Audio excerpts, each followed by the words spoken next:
Alright, this is Unit 5, Section 3, Dividing Polynomials. So there are only two things on this one. First way is to divide using long division. Personally, I don't really like this one, but it's the only way you can do some of these. If I had to choose, I would do the second way, which we'll do, but you need to know both. So, with long division, what I want to do, let's see, find a spot for this. I will go ahead and write, I'm going to write this part, the second part, first. So I'm going to go ahead and write 3x squared minus 4x plus 6. Okay, then I do divided by, or the divisor sign. Now I'm going to write this long one underneath.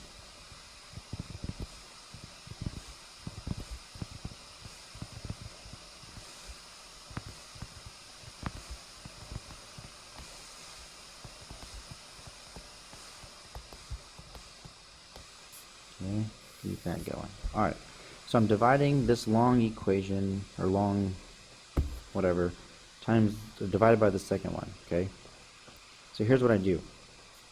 I'm going to figure out how many times, or trying to phrase this correctly, I want to know 3x squared times what something, right, equals 6x to the fourth. So my first number, first term, should multiply by the top to equal that first term inside. So here's what I do. I do 3, right? So 3 times what is 6? Well, that's 2. Okay, that's easy. Then I do x squared times what is x to the fourth. Well, if I already have 2 x's, I want to get 4 x's. I am missing 2 x's. Okay, so that's how I get my number on the top. From there, I now multiply. This is just like normal long division. So I multiply each of these times this, and I write them underneath each term that matches, and then I add or subtract them, right? So if you remember long division, this will look familiar in a minute. So I do 3x squared times 2x squared. So 3 times 2 is 6. And then x squared and x squared is x to the fourth. Negative 4x times 2x squared. So negative 4 times 2 is negative 8. And x squared is x to the third. And then 6 and 2 is 12. And that's just x squared, right? Okay. Now here's the most important thing on this part that a lot of people forget. Once you write your numbers, now you flip the signs. So negative, that's already negative, so I make it positive, and then negative.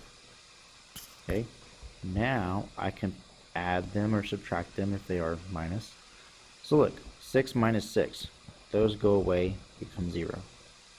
10 plus 8, I have 18x cubed. Negative 15 minus 12, negative 27. And then just like in long division, I bring down the next term.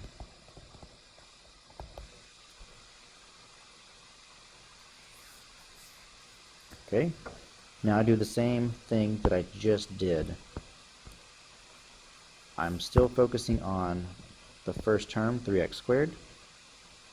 What do I multiply by 3x squared to get 18x cubed?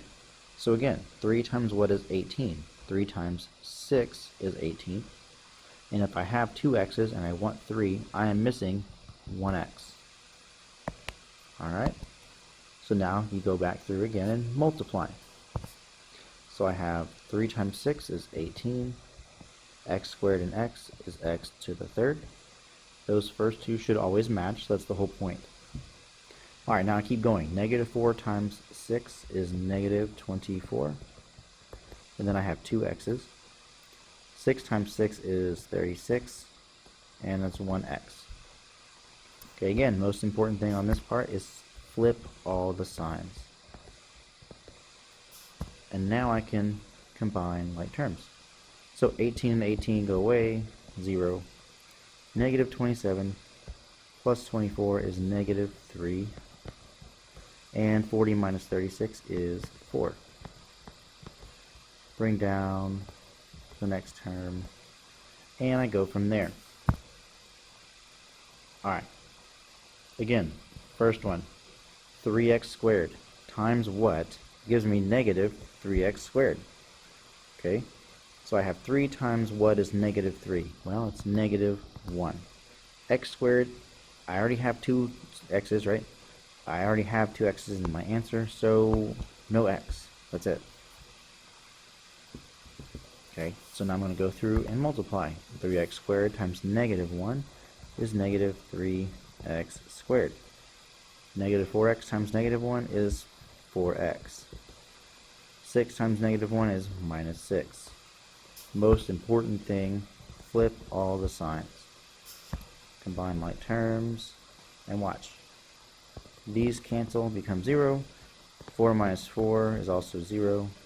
Negative 6 plus 6 is also 0. So my answer is that what's on top.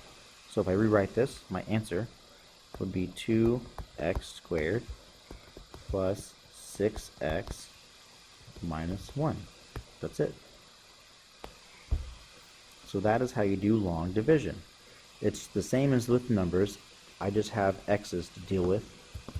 And other than that though, same process.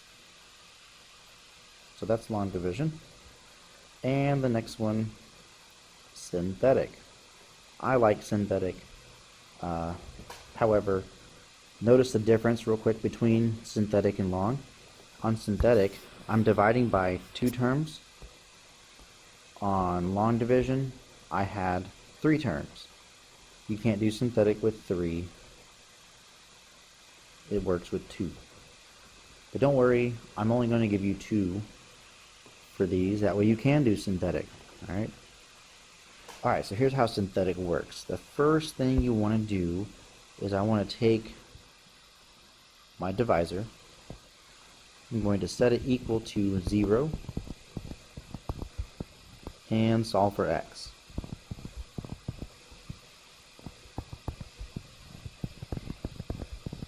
So I move the 1, divide by 3, so x equals negative 1/3. That's what I need to use. I have to use that. So here's what I do. I'm going to write that number right here. And I put a little box around it just so it stays by itself.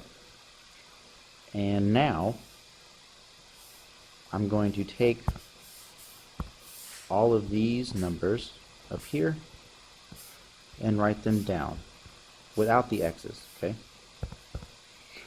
So I'm going to have 6, and above it, if you want to, you can, like, so that's 6x to the 4th. Then I have 11x cubed, negative 15x squared, 30x, and negative 6.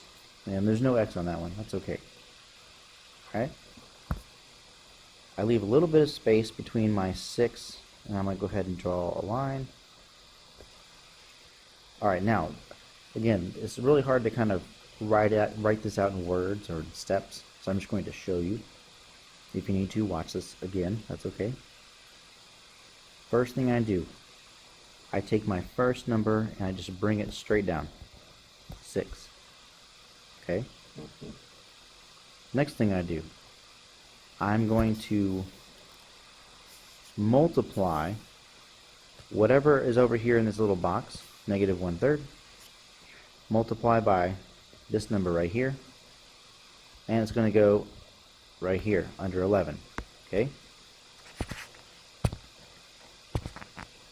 So I take negative 1/3 times 6. So 1/3 of 6 is negative 2. That goes right here. Okay, now I just do 11 minus 2. 11 minus 2 is 9. Okay, now I do the same thing. I do negative 1/3 times 9. So 1/3 of 9 is negative 3. That number goes right here. Now I combine those, right? Negative 15 minus 3, negative 18. I keep going. Negative 1/3 times negative 18. That'd be positive 6, right? That goes right here. 30 and 6, 36. And last, negative 1/3 times 36. That'd be negative 12, right? That goes right here. See how this works? It's a pattern. You multiply and then put it on the next one. So when I add those or subtract, negative 6 minus 12 is negative 18. Okay, now to get my final answer, because you notice these are just numbers, there's no x's with these. This is where the top might come in handy. So notice on the top I have, I have x to the 4th. So on my answer, I'm going to take away an x because I'm dividing by an x, right? So if I take out one x, I should subtract an x from each one of these. So if I have 4 x's on the top here, I'm going to have 3 x's here. If I have 3 here, I'm going to have 2 here. If I have 2 here, I'm going to have 1 here. If I have 1 here, I'm not going to have any right here, right? But notice that leaves another number, this negative 18. I can't have two numbers, that doesn't happen. So here's what I do. Once I run out of x's, my last term, which should always be at the end, will always be divided by my divisor, which is 3x minus 1. Or I'm sorry, plus 1. I don't know why I said minus. So your last term, no matter what it is always divided by the divisor. 3x plus 1. Well, whatever your divisor is for the question. So let me go ahead and rewrite this entire answer to make it look better. So notice I have 6x cubed 9x squared. So if it's not a negative, sorry, then it's just plus. Minus 18x 36, so plus 36. And then this last one's a fraction. So I can just do minus and then do 18 over 3x plus 1. That would be my final full answer. Okay. So again, your x's on top, you subtract them. So all of these get subtracted by 1 for the answer on the bottom.